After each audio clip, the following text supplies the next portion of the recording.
पहले जेल, फिर जुनून और आखिर में कत्ल। पॉक्सो की शिकायत की दुश्मनी इतनी गहरी हो गई कि एक युवती को अपनी जान देकर उसकी कीमत चुकानी पड़ी। पूरा मामला मध्य प्रदेश के मंडीदीप का है, जहां एक ऐसी सनसनीखेज घटना सामने आई जिसने पूरे प्रदेश को हिला कर रख दिया। मंडीदीप रामनगर वार्ड क्रमांक 9 में गुरुवार दोपहर हुई युवती की हत्या ने पूरे इलाके को दहला दिया। यह सिर्फ हत्या नहीं बल्कि एक सन की जुनून, पुरानी रंजिश और एक तरफा दबाव की खौफनाक कहानी बनकर सामने आई है। जिस युवक पर युवती ने पहले पॉक्सो एक्ट के तहत मामला दर्ज कराया था, वही युवक गुरुवार को उसके घर पहुंचता है और कुछ ही मिनटों में घर का आंगन खून से लाल कर देता है। बता दें कि इस घटना में एक युवती की मौत हो गई है। मृतका संजना महोबे अपनी मां संगीता महोबे के साथ किराए के एक मकान में रहती थी।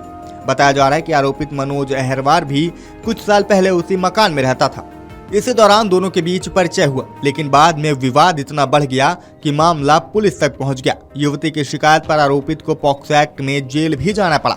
हाल ही में जेल से जमानत पर बाहर आने के बाद भी आरोपित युवती का पीछा नहीं छोड़ रहा था। स्थानीय लोगों ने बताया कि वो लगातार युवती पर शिकायत वापस लेने का दबाव बना रहा था।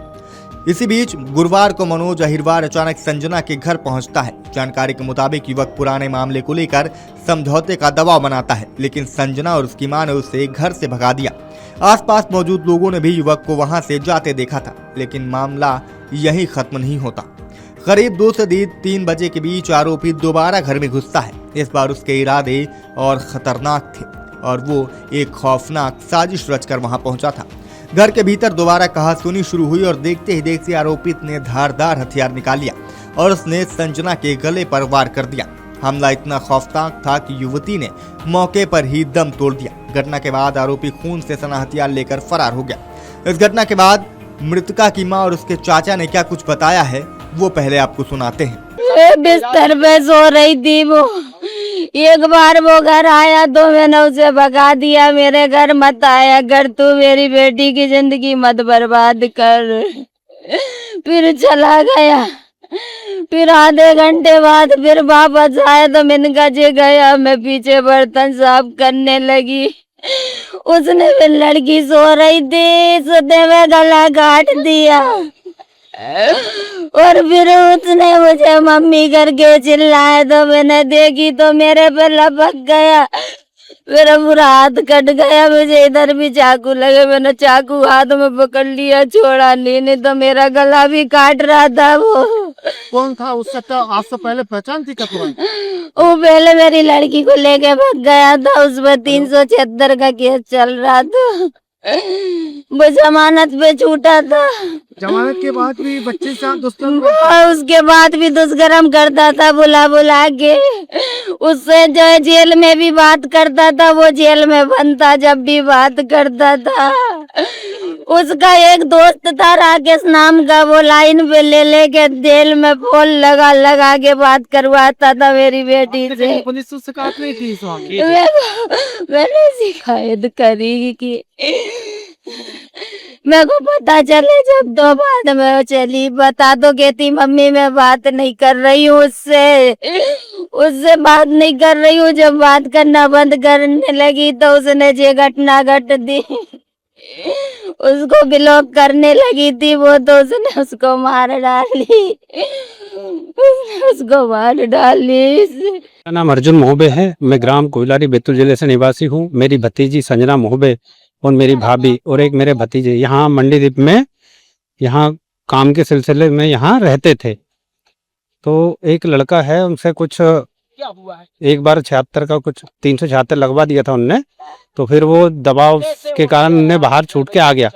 फिर से दबाव बनाता था वो कि मुझे क्यों नहीं मुझसे बात करती है, मेरे साथ फिर से दोबारा भागकर चलो, है ना। तो वो उसने नहीं सुनी, तो उसने घर में आके गला काट के और उसको जान से मार दिया। तो मेरी तो बस यही गुहार है कि उसको कड़ी से कड़ी फांसी की सजा दिलवाई जाए, है ना। बहुत मतलब एक हाथ जोड़ के निवेदन है सरकार से, सभी लोगों से, कि उसको बहुत कड़ी से कड़ी सजा मिले, है ना, जो कि हमें न्याय मिल जाए। बता दें कि घर से चीख पुकार सुनकर आसपास के लोग मौके पर पहुंचे तो अंदर का जो दृश्य था उसे देखकर हैरान रह गए। उनके पैरों तले जमीन खिसक गई।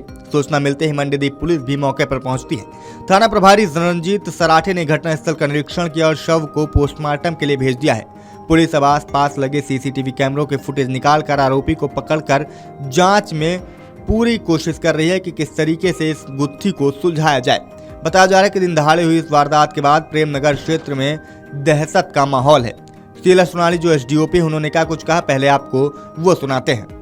दिनांक 7/5/2026 को करीब लगभग 2:30 से 3 के बीच में जो आरोपी द्वारा है वो एक युवती को गला काटकर हत्या कर दी गई थी।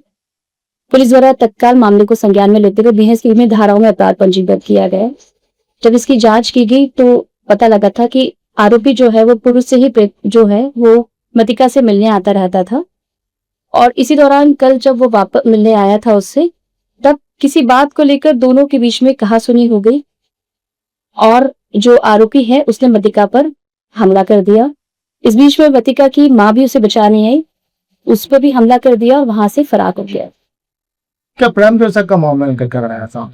जी, पूर्व से ही एक दूसरे को जानते थे और आपस में जो है इनका प्रेम प्रसंग का जो मैटर है वो सामने आया। माँ भी दर्ज हुआ था आपका ऐसी बच्ची के बाद? 2023 में इसी बच्ची के माता द्वारा जो है एक मामला दर्ज करवाया गया था और उसका जो है वो चालान पुलिस द्वारा समय पर पेश कर दिया गया था। माँ पे हमला किया, माँ की हालत क्या बताई? माँ ठीक है और अच्छी कंडीशन में है। आरोपी गिरफ्तार हो गई? आरोपी गिरफ्तार हो गया है और आरोपी को जो है वो न्यायालय के समक्ष पेश कर दिया गया है। कहाँ से पकड़ा आरोपी को? आरोपी को बस स्टैंड के पास से पकड़ा गया है, भोपाल। तो किस तरीके से पॉक्सो की एक शिकायत एक युवती की मौत की वजह बन गई, जिसके चलते ये घटना पूरे प्रदेश को हैरान कर रख दिया है। इस खबर में भी इतना ही। देखते रहें अमर उजाला MPCG। आपके राज्य की खबरें, आपके शहर की खबरें सबसे पहले जानने के लिए देखते रहें अमर उजाला। चैनल को सब्सक्राइब जरूर कर लें और पाएं हर अपडेट।